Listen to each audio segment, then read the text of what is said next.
എല്ലാവരും പറയുന്ന ഒരു ബേസിക് ആയിട്ടുള്ള സാധനമുണ്ട്. റീൽസ് ചെയ്യുന്നവർക്കൊക്കെ സിനിമയിൽ കയറാൻ വളരെ എളുപ്പമാണ്. ഭയങ്കര ഈസി ആയിട്ട് നടക്കുന്ന ഒരു സാധനമാണെന്നാണ് എല്ലാവരും പറയുന്നത്. ശരിക്കും അതിനോട് യോജിക്കുന്നുണ്ടോ?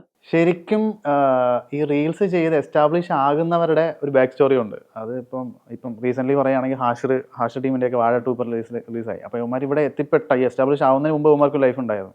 അതിൽ എത്ര പേര് സിനിമ സ്വപ്നം കണ്ടിട്ടുണ്ടെന്ന് എനിക്കറിയില്ല. പക്ഷേ സ്ട്രഗിൾ ചെയ്തിട്ടായിരിക്കും ഓഫ്കോഴ്സ് വന്നിട്ടുണ്ടാവുക. പക്ഷേ ഇതേപോലെ ഇപ്പോഴും റീൽസിലും അല്ലെങ്കിൽ മറ്റ് പ്ലാറ്റ്ഫോമുകളിലൊക്കെ വീഡിയോസ് ചെയ്തിട്ട് ഇപ്പോഴും രക്ഷപ്പെടാത്ത ഒരുപാട് ആൾക്കാരുണ്ട്. അപ്പോൾ സക്സസ്ഫുൾ ആയവരുടെ സ്റ്റോറി മാത്രമേ നിങ്ങൾക്ക് അറിയാവൂ.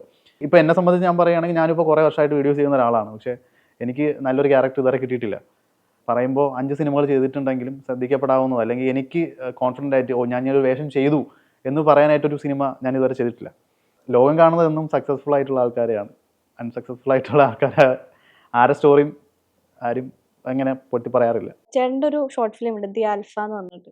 ആ ഒരു സ്റ്റോറി എങ്ങനെയാണ്, അത് ആരാ അപ്രോച്ച് ചെയ്തത്? ചേട്ടൻ എങ്ങനെയായിരുന്നു ആ എക്സ്പീരിയൻസ്? എനിക്ക് തോന്നുന്നു ചേട്ടൻ്റെ ഒരു എടുത്തു പറയാൻ പാകത്തിനുള്ളൊരു സ്റ്റോറി ആയിരുന്നു ദി ആൽഫ എന്ന് പറഞ്ഞത്.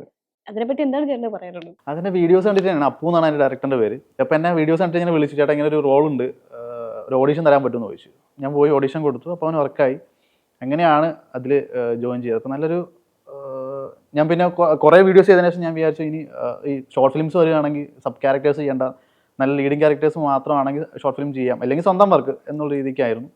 അപ്പം അങ്ങനെ നല്ല നല്ല റോളാണ്, ഇതുവരെ ഞാൻ ചെയ്യാത്ത റോളാണ് അതിൽ കിട്ടിയത്. സാഹസം, ഫ്ലാസ്ക് തുടങ്ങിയ കുറേ സിനിമകൾ, ഈ പറഞ്ഞ സിനിമകളിലൊക്കെ എങ്ങനെയുണ്ടായിരുന്നു വർക്ക് ചെയ്തിട്ട്? ഫ്ലാസ്കിലാണെങ്കിൽ ഞാൻ ഓഡിഷൻ വഴി അല്ല സെലക്ട് ആയത്. അപ്പോൾ നമ്മുടെ ഏഷ്യാവിലുണ്ടായിരുന്നു ജയകൃഷ്ണൻ വഴിയാണ് സെലക്ട് ആവുന്നത്. അപ്പം ഓൾമോസ്റ്റ് ഏഷ്യാവിലുള്ള എല്ലാ ആൾക്കാരും, കാജൽ അന്ന് ജോയിൻ ചെയ്തിട്ടില്ല, കാജൽ ഒഴികെ ബാക്കി ഏഷ്യാവിലുള്ള എല്ലാ ആൾക്കാരും ഫ്ലാസ്ക് സിനിമയ്ക്കകത്ത് ചെറുതോ വലുതോ ആയിട്ടുള്ള ചെറിയ റോളുകൾ ചെയ്തിട്ടുണ്ട്. പിന്നെ ഞാൻ ചെയ്ത എല്ലാ പടങ്ങളും ഞാൻ ഓഡിഷൻ വഴി സെലക്ട് ആയതാണ്. ഞാൻ പോയി ഓഡിഷൻ അറ്റൻഡ് ചെയ്ത് അതുവഴി സെലക്ട് ആയതാണ്. സാഹസത്തിലായിരുന്നാലും പള്ളിച്ചട്ടമ്പിയിലാണെങ്കിലും.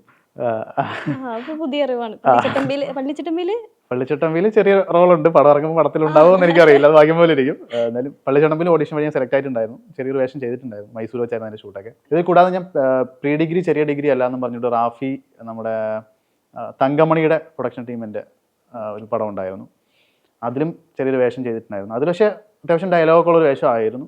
തിയേറ്റർ കുറവായതുകൊണ്ട് ആ പടം അങ്ങനെ ആൾക്കാരിലോട്ട് എത്തിയില്ല. ചേട്ടൻ ഇപ്പോൾ ഡയറക്ടറാണ്, സ്ക്രിപ്റ്റ് റൈറ്ററാണ്, ഇൻ്റർവ്യൂ ചെയ്യുന്ന ആളാണ്, അഭിനയിക്കും, മർച്ചൻ്റ് നേവിക്കാരനാണ്, ഇങ്ങനെ കുറേ റോളുണ്ട്.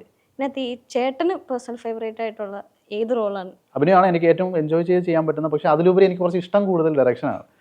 ഡയറക്ഷൻ എന്ന് പറയുമ്പോൾ എനിക്ക് ഒരു ടീമിനെ മൊത്തത്തിൽ മുമ്പോട്ട് കൊണ്ടുപോകാൻ, ഒരു ടീം ലീഡറായിട്ട് നിന്ന് കൊണ്ടുപോകാൻ പറ്റുന്ന, അല്ലെങ്കിൽ അങ്ങനെ എല്ലാ മേഖലയും എനിക്ക് അങ്ങനെ ഒരു സിംഗിൾ പ്ലാറ്റ്ഫോമിൽ മാത്രം ഒതുങ്ങിക്കൂടുന്ന ഇഷ്ടമല്ല.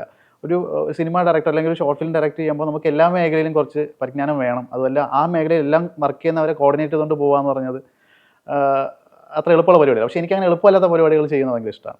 മൾട്ടി ടാസ്കിങ് ഒക്കെ ചെയ്യുന്നതിന് ഭയങ്കര ഇഷ്ടമുള്ളതുകൊണ്ട് എനിക്ക് ഡയറക്ഷനാണ് ഭാവിയിൽ ഒരു പടമല്ല ഒന്നിലധികം പടങ്ങൾ ഡയറക്റ്റ് ചെയ്യണം, അല്ലെങ്കിൽ അതിന് വേണ്ടിയിട്ട് വർക്ക് ചെയ്യണം എന്നുള്ളൊരു ആഗ്രഹമുണ്ട്. ചെയ്തതിൽ ഏറ്റവും ഡിഫിക്കൽട്ടായിട്ട് തോന്നിയ ഏതെങ്കിലും വർക്ക് ഉണ്ടായിരുന്നു? കുറച്ച് ടൈം എടുത്ത് ചെയ്ത്, ഇപ്പോൾ വേണമെങ്കിൽ ഹണിബി എന്ന് പറഞ്ഞപ്പോൾ സീരീസ് ഇറങ്ങിയില്ല, അത് കുറച്ച് ടൈം എടുത്ത് ചെയ്തതാണ്. ആക്ച്വലി ഹണിബി തുടങ്ങിയതിന് ശേഷമാണ് എനിക്ക് പള്ളിച്ചട്ടമ്പിയിൽ അങ്ങനെ മൈസൂർ പോയി ഷൂട്ട്. അപ്പോൾ നല്ല ബ്രേക്ക് വന്നു. അപ്പോൾ ഏകദേശം 3 മാസം കൊണ്ടാണ് ഹണിബിയുടെ ഷൂട്ടും ബാക്കി പരിപാടിയൊക്കെ കംപ്ലീറ്റ് ചെയ്തത്. അപ്പോൾ എനിക്ക് തോന്നുന്നു ഞാൻ ചെയ്തതിൽ വെച്ച് ഏറ്റവും ഡ്യൂറേഷൻ കൂടിയ ഒരു, അല്ലെങ്കിൽ ഷെഡ്യൂൾഡ് ആയിട്ടുള്ള ഒരു വർക്ക് ഹണിബിയാണ്. ടൈം എടുത്തെങ്കിലും നല്ലോണം ഇതിന് ചെയ്യാൻ പറ്റി എന്ന് കമൻസുകളിൽ നിന്നൊക്കെ എനിക്ക് മനസ്സിലാക്കാൻ പറ്റുന്ന കാര്യമാണ്. കാരണം ഞാൻ അടിപൊളിയാണെന്ന് പറഞ്ഞു കഴിഞ്ഞാൽ ശരിയല്ലല്ലോ. കണ്ട ഒരുപാട് പേര് പറഞ്ഞു കൊള്ളാം, നല്ല വർക്കാണ് എന്ന് പറഞ്ഞു. അപ്പോൾ എനിക്ക് ഒരാളുടെ മുമ്പ് പറയാൻ പറ്റും ഹണിബിയുടെ ഡയറക്ടർ ഞാനാണ് എന്നെനിക്ക് പറയാൻ പറ്റും. ചേട്ടൻ ചെയ്തിട്ടുള്ള വർക്ക്സിൽ എനിക്ക് തിരുത്തണം എന്ന് തോന്നിയ എന്തെങ്കിലും ഉണ്ടോ? ലൈക്ക് എല്ലാ വർക്ക് കഴിഞ്ഞിട്ടും അതിൻ്റെ ഔട്ട് കാണുമ്പോൾ ഞാൻ ചിന്തിക്കും, ആ ഷോട്ട് കുറച്ച് മാറ്റി വയ്ക്കായിരുന്നു, അല്ലെങ്കിൽ പെർഫോം ചെയ്യുമ്പോഴത്തേക്കും ആ പെർഫോമൻസ് കുറച്ചും കൂടി ഇമ്പ്രൂവ് ചെയ്യായിരുന്നു എന്ന് തോന്നും.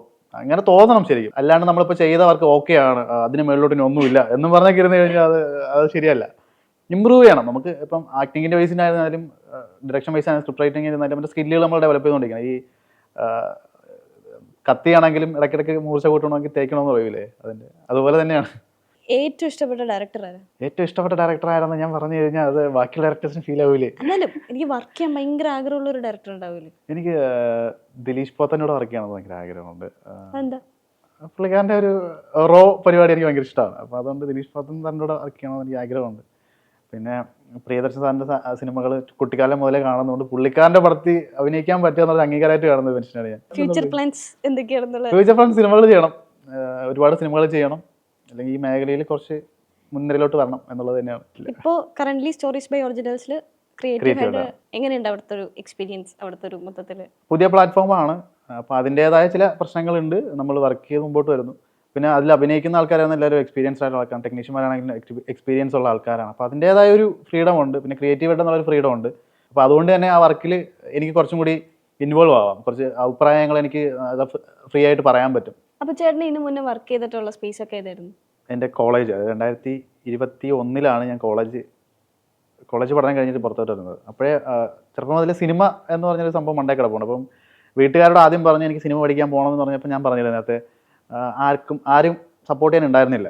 സിനിമയിൽ പോയി കഴിഞ്ഞാൽ ജീവിതം തുലഞ്ഞു പോകും എന്നുള്ള ഒരു ഇത്. പിന്നെ ആർക്കും വലിയ ഗ്രാഹ്യമില്ല, എനിക്ക് പോലും നല്ല ഗ്രാഹ്യമില്ലായിരുന്നു. അപ്പം എനിക്കും കയ്യിൽ ആകെ ഉണ്ടായിരുന്ന ഒരു പുറലോകമായിട്ട് ബന്ധപ്പെടാനുള്ള മീഡിയ എന്ന് പറഞ്ഞാൽ പത്രമായിരുന്നു. അന്ന് ഫോണില്ല എൻ്റെ കയ്യിൽ. എനിക്ക് 2021 ശേഷമാണ് എൻ്റെ കയ്യിലൊരു നല്ല ഡിസ്പ്ലേ ആയിട്ടുള്ള ഒരു ഫോൺ ഞാൻ സ്വന്തമായിട്ട് ഏൺ ചെയ്തതാണ്. അത് കാറ്ററിങ്ങിന് പോയാണ് ഞാൻ ഏൺ ചെയ്ത് വാങ്ങുന്നത്. അപ്പോൾ അതിനു മുമ്പ് ഞാൻ ആദ്യമായിട്ട് നെറ്റ് കഫേയിൽ കഫേ പോകുന്നത് കോയമ്പത്തൂർ പഠിക്കാൻ പോയി. ഞാൻ കോയമ്പത്തൂരാണ് പഠിച്ചത്. കോയമ്പത്തൂർ പോയതിനു ശേഷം ഫസ്റ്റ് ഇയറിലാണ് ഞാൻ ആദ്യമായിട്ട് നെറ്റ് കഫേയിൽ പോയിട്ട് സിനിമ എങ്ങനെ പഠിക്കാം എന്ന് സെർച്ച് ചെയ്ത് നോക്കുമ്പോഴും പൂനെ ഫിലിം ഇൻസ്റ്റിറ്റ്യൂട്ടും അപ്പോൾ അതിനൊക്കെ ഗ്രാജുവേഷൻ ഉണ്ടെന്നുള്ള കാര്യമൊക്കെ ഞാൻ അപ്പോഴാണ് അറിയുന്നത്. അതിനു മുമ്പ് എനിക്ക് അറിയില്ല. അപ്പോൾ അങ്ങനെ ഒരു ഓപ്ഷൻ ഉണ്ടായെന്ന് അറിഞ്ഞിരുന്നെങ്കിൽ തീർച്ചയായിട്ടും ഞാൻ ഏതെങ്കിലും ഫിലിം ഇൻസ്റ്റിറ്റ്യൂട്ടിൽ, KR ഫിലിം ഇൻസ്റ്റിറ്റ്യൂട്ടിലോ എവിടെയെങ്കിലും ഞാൻ ഫിലിം ഇൻസ്റ്റിറ്റ്യൂട്ടിൽ ഏതെങ്കിലും ഫിലിം റിലേറ്റഡ് കോഴ്സ് എടുത്ത് പഠിക്കാനായിരിക്കും ഞാൻ ആദ്യം താല്പര്യപ്പെടുന്നുണ്ടായിരുന്നു. അപ്പോൾ എനിക്ക് പറഞ്ഞു തരാൻ വേണ്ടിയിട്ട് എനിക്ക് ആരും ഉണ്ടായിരുന്നില്ല. പിന്നെ ഞാൻ ജനിച്ച് ജീവിച്ചതൊരു ഗ്രാമത്തിലാണ്. അപ്പോൾ അതിൻ്റെ ഒരുപാട് പരിമിതികളുണ്ട്. അത് പുറത്തുള്ള കാര്യങ്ങൾ അറിയാൻ പറ്റുന്ന ആകെ ഒരു മീഡിയം മാതൃഭൂമിയുടെയോ മലയാള മനോരമയുടെ ഒക്കെ പത്രം മാത്രമാണ്. അപ്പോൾ അതിൽ നോക്കാൻ നേരത്ത് മെർച്ചൻ്റ് നേവി കോഴ്സുകളും പരിപാടിയൊക്കെ വരുന്നുണ്ട്. അപ്പം അങ്ങനെ എൻട്രൻസ് എഴുതാൻ അതിനെപ്പറ്റി കൂടുതൽ അന്വേഷിച്ചപ്പോഴാണ് സാറ് ഇങ്ങനെ പറഞ്ഞത്, എൻ്റെ ഒരു ബിജു പത്മനാഭൻ സാറാണ് എനിക്ക് കോഴ്സ് ഇങ്ങനെ ഉണ്ട്, അത് പഠിക്കാം എന്നുള്ള കാര്യങ്ങളൊക്കെ പറഞ്ഞു തന്നത്. അത് കഴിഞ്ഞിട്ടുള്ള 4 വർഷങ്ങൾ ഞാൻ അതിന് പക്ഷേ ഫീസ് കൊടുത്താണ് പഠിച്ചത്. അത്യാവശ്യം നല്ല എമൗണ്ട് ആയിരുന്നു. എനിക്കൊരു ഏകദേശം ഒരു 8-9 ലക്ഷം രൂപ പഠിക്കാൻ വേണ്ടിയിട്ട് തന്നെ ആയിട്ടുണ്ടായിരുന്നു അമ്മ. അപ്പോൾ എനിക്കൊരിക്കലും പഠിത്തത്തിൽ ഉഴപ്പാനും പറ്റത്തില്ല എന്നുള്ള സംഭവം ഉള്ളതുകൊണ്ട് അത്യാവശ്യം ഒരു 85% മാർക്കിനോട് കൂടി തന്നെയാണ് പാസ്സായത്. ഇൻ്റർവ്യൂ ഒക്കെ അറ്റൻഡ് ചെയ്തു. ഇൻ്റർവ്യൂ അറ്റൻഡ് ചെയ്യുമ്പോൾ ഓർക്കുന്നുണ്ട് എങ്ങനെയെങ്കിലും സിനിമയിൽ എത്തിപ്പെടണം എന്നുള്ളൊരു സംഭവമുണ്ട്. പക്ഷേ പോയി കഴിഞ്ഞാൽ സിനിമയിൽ വരാൻ പറ്റുമോ എന്നുള്ളൊരു കൺഫ്യൂഷനായി. അപ്പോൾ ഞാൻ 2-3 ഇൻ്റർവ്യൂസ് അവിടെ നിന്ന് അറ്റൻഡ് ചെയ്തു. ഇപ്പം സിനർജി അങ്ങനെ ഒരു കമ്പനി ഉണ്ടായിരുന്നു, DMICO എന്ന് പറഞ്ഞ വേറൊരു കമ്പനി ഉണ്ടായിരുന്നു. അപ്പോൾ കമ്പനിയിൽ അറ്റൻഡ് ചെയ്തു. സിനർജിയിൽ ശരിക്കും പറഞ്ഞാൽ എനിക്ക് വൈവയിലാണ് 1 മാർക്കിനോ 2 മാർക്കിനൊക്കെ ഫെയിലായി. അങ്ങനെ തിരിച്ചു വന്നു. അത് ക്യാമ്പസ് സെലക്ഷൻ കിട്ടി തന്നെ ഏകദേശം 5-6 പേർക്ക് ക്യാമ്പസ് സെലക്ഷൻ കിട്ടി. അതിലൊരാൾ ഞാനായിരുന്നു. എന്നിട്ട് വൈവയിൽ ഞാൻ ഫെയിലായി. അങ്ങനെ DMICO എന്ന് പറഞ്ഞ വേറൊരു കമ്പനി ഇൻ്റർവ്യൂ ഉണ്ടായിരുന്നു. അതിൽ ഫസ്റ്റ് അറ്റംപ്റ്റിന് പോയി 10 പേര് പോയതിൽ 9 ആൾക്കാർ സെലക്ട് ആയി, ഞാൻ മാത്രം റിജക്റ്റ് ആയി. എൻ്റെ കൂടെ ഉണ്ടായിരുന്നൊരു പേര് പോലും എഴുതാൻ നിർത്തന്മാരുണ്ടായിരുന്നു, അവന്മാരോട് സെലക്ട് ആയി എന്നുള്ളതാണ്. സെക്കൻഡ് ടൈമിൽ ഞാൻ പോയി. സെക്കൻഡ് ടൈമിൽ കോളേജിൽ നിന്ന് വിളിച്ചു പറഞ്ഞു ഇങ്ങനെ ഒന്നും കൂടെ റീ അറ്റംപ്റ്റ് ചെയ്യാൻ പറ്റും എന്നുള്ള രീതിയിൽ പറഞ്ഞു. അപ്പോൾ വേറെ കുറച്ച് ജൂനിയേഴ്സിൻ്റെ കൂടെ ഞാൻ വീണ്ടും അറ്റൻഡ് ചെയ്യാൻ പോയി. കംപ്ലീറ്റ് ഞാൻ തറവായിട്ട് പഠിച്ചിട്ടാണ് പോയി. ഇനി ഏത് ക്വസ്റ്റ്യൻ ചോദിച്ചാലും ഉത്തരം എഴുതാം എന്നുള്ള രീതിയിൽ തന്നെ കമ്പ്യൂട്ടറിൻ്റെ ഫ്രണ്ട് ഇരിക്കുക. പിന്നെ പുറകെ നിന്ന് ഇപ്പോഴും പുള്ളിക്കാരുടെ പേര് എനിക്ക് ഓർമ്മയുണ്ട്, ക്യാപ്റ്റൻ മേത്താന്ന പേര്, ക്യാപ്റ്റനാണ് പുള്ളി. പുള്ളി എന്ന് പറഞ്ഞു you are not suppose to write this exam എന്ന് പറഞ്ഞു. അപ്പോൾ ഞാൻ ചോദിച്ചു അതെന്താ last time you have attend the exam, so this time you can attend the exam എന്ന് പറഞ്ഞു. ഞാനപ്പം ഫുൾ കോൺഫിഡൻറ്റ് ഇരിക്കുക, പാസ്സാവും ഇപ്പോൾ പാസ്സാവും എന്ന് പറഞ്ഞിരിക്കുക. പറഞ്ഞു എന്നെ അങ്ങനെ എഴുതിച്ചില്ല. എൻ്റെ ഒരു കൂട്ടുകാരൻ അനന്തു എന്ന് പറയുന്നുണ്ട്, പുള്ളിയും ഞങ്ങൾ രണ്ടുപേരെയും മാറ്റി നിർത്തിയിട്ട് ബാക്കിയുള്ള പിള്ളേഴ്സിനെ കൊണ്ട് ജൂനിയേഴ്സിനെ കൊണ്ട് എക്സാം അറ്റൻഡ് ചെയ്യിപ്പിച്ചു. അവരൊക്കെ തിരിഞ്ഞ് ചോദിച്ച ക്വസ്റ്റ്യൻസിനൊക്കെ ഞാൻ കൈകൊണ്ട് 4ാമത്തെ 1ാമത്തെ 3ാമത്തെ എന്നൊക്കെ ഉത്തരം പറഞ്ഞു കൊടുത്തു. അവരെല്ലാവരും പ്ലേസ്ഡ് ആയി. അപ്പോൾ എനിക്കൊരു റീകോൾ വരുന്നുണ്ട്. അപ്പോൾ എന്തുകൊണ്ട് ഞാൻ മാത്രം ഇങ്ങനെ മാറ്റി നിർത്തപ്പെടുന്നു, എൻ്റെ അല്ലേ എൻ്റെ പരിപാടി എന്നുള്ള രീതിയിലൊരു തോട്ട് വന്നപ്പോഴാണ് ശരിക്കും പറഞ്ഞാൽ ശരി. ആക്ച്വലി മുംബൈയിലായിരുന്നു എക്സാം. മുംബൈയിൽ നിന്ന് തിരിച്ചു ട്രെയിനിൽ നിന്ന് ചാടി ആത്മഹത്യ ചെയ്യാതെ വിചാരിച്ച സന്ദർഭങ്ങൾ ഉണ്ടായിട്ടുണ്ട്. പക്ഷെ അവിടെ നിന്നൊരു തോട്ട് വരികയാണ്, ഇതല്ല പരിപാടി, ഇതല്ല നിൻ്റെ പരിപാടി, ഇതല്ല എന്നുള്ളൊരു തോട്ട് വന്നു. അപ്പം മനസ്സിലാക്കാം ശരി എങ്ങനെയാണെങ്കിൽ കംപ്ലീറ്റ്ലി ഈ പ്രൊഫഷനൊക്കെ മാറ്റി നിർത്താം, എന്താണോ ഇഷ്ടപ്പെട്ട പ്രൊഫഷൻ. അപ്പോഴെനിക്ക് ഒരുപാട് ശരിക്കും പറഞ്ഞാൽ നമ്മുടെ ലേബർ ഇന്ത്യയുടെ സന്തോഷ് ജോർജ് കുളങ്ങരയൊക്കെ ഒരുപാട് സ്പീച്ച് ആയിട്ടുണ്ട്, അവനവൻ്റെ പാഷനെ ഫോളോ ചെയ്യുക എന്നുള്ള സാധനമൊക്കെ. അപ്പോൾ അതൊക്കെ എൻ്റെ മണ്ടേ കിടന്ന് കറങ്ങിയിട്ട് ശരി ഞാൻ വിചാരിച്ചു എങ്ങനെയാണെങ്കിലും പാഷനെ ഫോളോ ചെയ്യുക. അങ്ങനെയാണ് സ്വന്തം അന്ന് ടിക്ടോക്കൊക്കെ ഭയങ്കര റീച്ചിരിക്കുന്ന സമയമാണ്. അങ്ങനെ ടിക്ടോക്ക് വീഡിയോസ് ചെയ്ത് തുടങ്ങി. വീട്ടുകാരൊക്കെ പോകുമ്പോൾ ഞാൻ കൊലയൊക്കെ എടുത്തുകൊണ്ട് പോകുന്നു, വാഴക്കൊലയും അങ്ങനെയൊക്കെ എടുത്തോണ്ട് മേക്കപ്പ് കിറ്റൊക്കെ ആയിട്ട് ടെറസിൻ്റെ പോയിരുന്നിട്ട് ഓരോ വീഡിയോസ് ചെയ്യുമ്പോൾ എല്ലാവരും കളിയാക്കും, എന്താടാ കാണിക്കുന്നത് ഇവിടെ, നിനക്ക് ഭ്രാന്താണോ? വീഡിയോസ് ഒക്കെ ആകുമ്പോൾ ആൾക്കാർ ഭയങ്കര ഡിമോട്ടിവേറ്റ് ചെയ്യും. എല്ലാ കാര്യത്തിലും അങ്ങനെ തന്നെയാണ്. നമ്മൾ ഒരു കാര്യം ഇഷ്ടപ്പെട്ട് ആദ്യം ചെയ്യാൻ നേരത്തെ എല്ലാ ആൾക്കാരും ഈവൻ ജിമ്മിൽ പോകുമ്പോൾ പോലും കളിയാക്കും. ആദ്യം ഡബ് സ്മാഷ് പോലത്തെ വീഡിയോസ് ചെയ്തു തുടങ്ങി. പിന്നെ സ്വന്തമായിട്ട് എഴുതി ഞാനും അനു എന്ന് പറഞ്ഞിട്ടൊരു കൂട്ടുകാരനുണ്ട്, അത് ഗോളം സിനിമയിലൊക്കെ ഉണ്ടായിരുന്ന പുള്ളി ഇപ്പം സിനിമയിൽ ആക്റ്റീവാണ്. എൻ്റെ കൂടെ ഉണ്ടായിരുന്ന പുള്ളിയാണ്. പുള്ളിക്കാരനൊക്കെ സിനിമകൾ ചെയ്യുന്നുണ്ട്. ഒരുപാട് സന്തോഷമുണ്ട്. ക്രൂവിലുള്ള കൂടെ ഉണ്ടായിരുന്ന ഒരുപാട് പേര് രക്ഷപ്പെട്ടു പോകുന്നു. അപ്പോൾ അനു ഞാനൊക്കെ ചേർന്നിട്ട് ആദ്യമായിട്ട് ഓൺ വോയിസ് കണ്ടന്റുകൾ ചെയ്തു തുടങ്ങി. അത് ടിക്ടോക്കിൽ അത്യാവശ്യം റീച്ച് കിട്ടി. ഏകദേശം ഒരു 60K ഒക്കെ പ്രൊഫൈലിലായപ്പോൾ ടിക്ടോക്ക് നിരോധിച്ചു. അങ്ങനെ എവിടെ രക്ഷപ്പെടാൻ സമ്മതിക്കില്ലാതെ അവ പറഞ്ഞു. അങ്ങനെ ഇരുന്നപ്പോഴാണ് നിഖിലന എന്ന് പറഞ്ഞിട്ട് കുഞ്ഞിപ്പുഴു എന്ന് പറഞ്ഞ യൂട്യൂബ് ചാനലുണ്ട്, വെഞ്ഞാറോട് വയസ്സിലാണ് അവർ. അപ്പോൾ അവരിങ്ങനെ വന്നിട്ട് എടാ ഞങ്ങളൊരു യൂട്യൂബ് ചാനൽ, അപ്പം നമുക്ക് യൂട്യൂബ് ചാനൽ ചെയ്യാനുള്ള വീഡിയോ നമുക്ക് ഐഡിയ ഒന്നും ഇല്ല. അപ്പോൾ യൂട്യൂബ് ചാനൽ അവർ ചെയ്യുന്നുണ്ട്, അപ്പോൾ അതിലിങ്ങനെ അഭിനയിക്കാൻ താല്പര്യമുണ്ടോ അല്ലെങ്കിൽ കണ്ടന്റ് ചെയ്താൽ താല്പര്യമുണ്ടോ എന്നൊക്കെ ചോദിച്ചു. അപ്പോൾ അനുവാണ് ആദ്യം ജോയിൻ ചെയ്തത്. അപ്പോഴും എനിക്ക് വലിയ ഇൻട്രസ്റ്റ് ഒന്നുമില്ല. ഞാനിങ്ങനെ വേറെ എന്തെങ്കിലും പരിപാടി പിടിക്കാം അല്ലെങ്കിൽ ഷോർട്ട് ഫിലിമൊക്കെ അഭിനയിക്കാൻ തുടങ്ങിയത് ഞാനപ്പോൾ. അങ്ങനെ അനു വിളിച്ചിട്ടാണ് ഞാൻ കുഞ്ഞിപ്പുഴിൻ്റെ ചാനൽ ജോയിൻ ചെയ്യുന്നത്. എന്നിട്ട് അവിടെ ചെറിയ വീഡിയോസ് ചെയ്ത് തുടങ്ങി. 20K ഉണ്ടായിരുന്ന അവരുടെ യൂട്യൂബ് ചാനൽ ഞാൻ കുഞ്ഞിപ്പുഴു എന്ന് ഇറങ്ങാൻ നേരത്ത് 1 മില്യൺ ക്രോസ് ചെയ്തു. നമ്മൾ ഒരുപാട് വർക്ക് എഴുതി. വെഞ്ഞാറമൂട്ടിൽ ഐശ്വറായി എന്ന് പറഞ്ഞൊരു വെബ് സീരീസ് ഞാൻ സ്വന്തമായിട്ട് എഴുതി. അത് ചെയ്തത് സഞ്ജു ലക്ഷ്മിനെ വെച്ചിട്ടാണ്. സഞ്ജു ലക്ഷ്മി അറിയായിരിക്കും, അടൂരുള്ള. അപ്പോൾ അത് വലിയൊരു സക്സസ് ആയിരുന്നു. അതിൻ്റെ 5 എപ്പിസോഡും 1 മില്യൺ ക്രോസ് ചെയ്ത, യൂട്യൂബിൽ 1 മില്യൺ ക്രോസ് ചെയ്ത എപ്പിസോഡ്സാണ് വെഞ്ഞാറമൂട്ടിൽ ഐശ്വറായിലെ. പിന്നെ കുറച്ച് കാരണങ്ങളുണ്ട് എനിക്ക് അടൂര് പോയിട്ടുണ്ട്. സഞ്ജു ലക്ഷ്മിയിൽ അവർ വിളിച്ചിട്ട് സഞ്ജു ചേട്ടൻ പറഞ്ഞു എങ്കിൽ നമ്മളെ കൂടെ വാടാം, നമുക്ക് കുറച്ച് വർക്ക് ഉണ്ട് എന്നുള്ള രീതിയിൽ ഞാൻ അവിടെ പോയി നിന്ന് വർക്ക് ചെയ്യാൻ തുടങ്ങി. അപ്പോൾ അങ്ങനെ അവിടെ നിന്ന് വർക്ക് ചെയ്യുമ്പോഴും നമുക്ക് കയ്യിൽ ഇൻകം എന്ന് പറയുന്ന സംഭവം, പ്രായം 24 വയസ്സായി. അപ്പോൾ ഇൻകം ഒരു മാറ്ററായി വരുമ്പോൾ ഒരു 3000-4000 രൂപ കൊണ്ട് ഒരു മാസം എന്തായാലും പിടിച്ചിരിക്കാൻ പറ്റില്ല എന്നുള്ളത് വന്നപ്പോഴാണ് ഞാൻ അപ്പം വേറൊരു ഓപ്ഷൻ എന്തെങ്കിലും ഉണ്ടോ എന്ന് അറിയുന്നത് മഴവിൽ മനോരമയിൽ ഇങ്ങനെ ഒരു ഓപ്പണിംഗ് ഉണ്ട്. അങ്ങനെയാണ് ഞാൻ കൊച്ചിയിലോട്ട് വരുന്നത്. കാരണം കൊച്ചിയിലോട്ട് വരാൻ എപ്പോഴും എനിക്ക് ആഗ്രഹമായിരുന്നു. അതായത് സിനിമ എന്ന് പറയുന്നത് ഇപ്പോഴും കൊച്ചി തന്നെയാണ്. സീരിയലൊക്കെ ആണെങ്കിൽ ട്രിവാൻഡ്രം എന്ന് പറയുന്ന പോലെ സിനിമാക്കാർക്കെല്ലാം കൊച്ചിയിൽ വന്നാൽ മാത്രമേ രക്ഷപ്പെടാൻ പറ്റൂ എന്നുള്ള തോട്ട് വന്നതുകൊണ്ട് ഞാനും എങ്ങനെയെങ്കിലും, അപ്പോൾ ശമ്പളം നോക്കിയില്ല, ചെറിയ ശമ്പളമാണെങ്കിൽ കൂടി എങ്ങനെയെങ്കിലും കൊച്ചിയിൽ വരണം, ഇവിടെ നിന്ന് ട്രൈ ചെയ്യാം എന്നുള്ള രീതിക്കായി. അപ്പോൾ ഞാൻ എനിക്കിട്ടിരുന്ന ഒരു പ്രായപരിധി 28 വയസ്സിനകത്ത് ഒരു പടത്തിലെങ്കിലും കയറണം എന്നുള്ള രീതിയാണ്. എങ്ങനെയെങ്കിലും ഒരു പടമെങ്കിലും ചെയ്യണം. ഇപ്പോൾ ഞാൻ 28 വയസ്സായപ്പോൾ ഞാനിപ്പോൾ ഒരു 4 പടം ചെയ്തു. അപ്പോൾ അതൊരു പ്ലസ് പോയിന്റാണ്. അപ്പോൾ അത് കൊച്ചി വന്നതുകൊണ്ട് മാത്രമാണ് കേട്ടോ. കൊച്ചിയിൽ വന്ന് കോൺടാക്ട്സ് ഉണ്ടാക്കുകയും ഓഡീഷൻ അറ്റൻഡ് ചെയ്യുക അങ്ങനെയൊക്കെ ചെയ്തുകൊണ്ട് അത് തന്നെയാണ് സിനിമകൾ ചെയ്യാൻ പറ്റിയത്. അങ്ങനെയാണ് കൊച്ചിയിൽ മഴവിൽ മനോരമയിൽ വന്നത്. മഴവിൽ മനോരമയിൽ ആദ്യം ബമ്പർശീലായിരുന്നു, പിന്നെ ഉടമണത്തിലോട്ട് മാറി. ഒരുപാട് കോൺടാക്റ്റുകൾ കിട്ടി. ഈവൻ സുരാജേട്ടൻ്റെ നാട്ടുകാരനാണെങ്കിൽ കൂടി ഞാൻ ഈ അമ്മയുടെ ഷോയിലാണ് സുരാജേട്ടൻ നേരിട്ട് സംസാരിക്കുന്നത്. അങ്ങനെ പിന്നെ ലാലേട്ടനായിട്ട് ഫോട്ടോ എടുത്തു, ലാലേട്ടനായിട്ട് സംസാരിച്ചു, മമ്മൂക്കായിട്ട് സംസാരിച്ചു. അങ്ങനെ ഒരുപാട് ബെനിഫിറ്റുകൾ മഴവിൽ മനോരമയിൽ വന്നതിന് ശേഷം എനിക്ക് ഉണ്ടായിട്ടുണ്ട്. എന്നിട്ട് മഴവിൽ നിന്ന് ഈ അമ്മ ഷോ കഴിഞ്ഞതിന് ശേഷം ഞാൻ ഇറങ്ങിയിട്ട് വീണ്ടും ഒരു സിനിമയുടെ റൈറ്റിംഗ് പരിപാടിയായിട്ട് പോയി. അവിടെ ആയിരുന്നു പ്രീ പ്രൊഡക്ഷൻ പരിപാടിയൊക്കെ നിന്നത്. അങ്ങനെ ഇരുന്നപ്പോഴാണ് വീണ്ടും അടൂരായിരുന്നത്. വീണ്ടും കൊച്ചി എന്നെ മാടി വിളിച്ചു. അങ്ങനെ വീണ്ടും കൊച്ചിയിലോട്ട് വരണം എന്നുള്ള രീതിയിൽ, ഇനി എന്നാൽ ശരിയാവില്ല, വീണ്ടും കൊച്ചി പോകണം എന്നുള്ള രീതിയിൽ. ഒരിക്കലും നമുക്കൊരു ആക്ടിങ് അല്ലെങ്കിൽ ഒരു ആക്ടർ ആവണമെന്ന് ആഗ്രഹിച്ചിരിക്കുന്ന ഒരാൾക്ക് ഒരിക്കലും സിനിമയുടെ ബാക്കിൽ ഒരുപാട് നാൾ പിടിച്ചിരിക്കാൻ പറ്റും. എങ്ങനെ നമുക്ക് ഒരിക്കലും വീർപ്പൂട്ടലായിരിക്കും. ക്യാമറയുടെ ഫ്രണ്ടിലോട്ട് വരണമല്ലോ എന്നൊരു ഇതുപോലെ. അപ്പം എൽസൺ ചേട്ടൻ്റെ ഒരു സ്റ്റാറ്റസ് കണ്ടിട്ടാണ് ഞാൻ എൽസേട്ടനെ വിളിച്ച് ചോദിച്ചു, എൽസേട്ടൻ എന്താ പരിപാടി എന്ന് വെച്ചപ്പോൾ നീ ഒന്ന് വന്ന് ഇൻ്റർവ്യൂ അറ്റൻഡ് ചെയ്ത് നോക്കാമെന്ന് പറഞ്ഞു. ഞാൻ വന്നു, ഇൻ്റർവ്യൂവിൽ അറ്റൻഡ് ചെയ്തു, ഓക്കെ സെലക്റ്റഡായി. അങ്ങനെയാണ് ഞാൻ ഏഷ്യാവിൽ എത്തുന്നത്. ഇപ്പോൾ സ്കൂൾ ടൈംസിൽ തിയേറ്റേഴ്സ് ചെയ്തിരുന്നു. സ്കൂളിൽ 1 മുതൽ 4 വരെ പഠിച്ചത് PT LP കുമ്പളത്ത് പറഞ്ഞ സ്കൂളിലാണ്. കാക്കക്കുന്നാണ് സ്ഥലത്തിൻ്റെ പേര്.